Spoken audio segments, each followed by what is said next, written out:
Welcome back to Mike the Birdman. Today we're going to be talking about bluebirds, our bird of the month. And before we get started, I'd just like to say that I'm not a professional.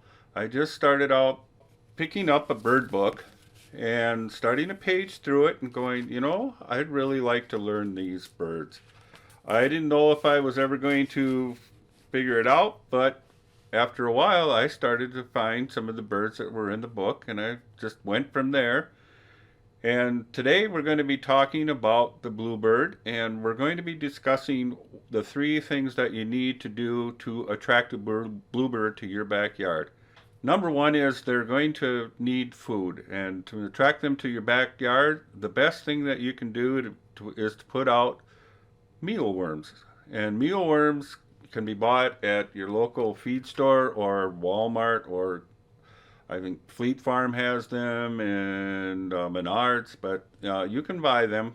When I started out going out with Dick Peterson on his bluebird trail, and he would bring out live mealworms. And here in the video I have of him, he was feeding live mealworms to these bluebirds, and they're eating pretty much right out of his hand.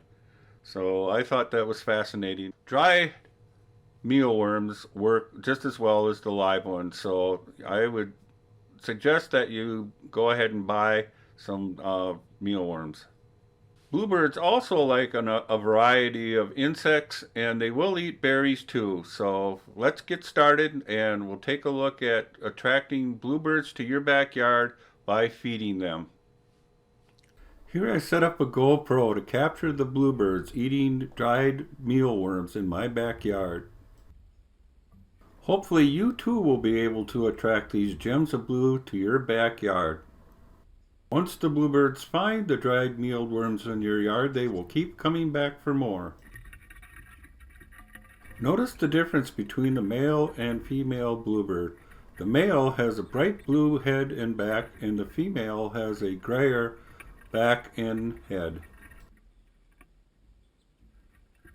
If you want to find out more information about attracting bluebirds and raising bluebirds and having the bluebird trail, some of these books are really good to have. This one is an excellent book. It's the Bluebird Trails, A Guide to Success by Doreen Scrivens. And this one is something that you might be interested in doing, is joining the North American Bluebird Society. And they have a lot of information, and if you would like more information on the bluebirds, I would check them out. Thank you for watching Bird of the Month, the Eastern Bluebird. I hope you enjoyed this episode, and I ask you to subscribe to my channel so that we may continue to provide content that you would like to see. I would like to thank my friend and mentor, Dick Peterson, for passing on his 8mm film to share his passion with taking care of and raising his beloved bluebirds.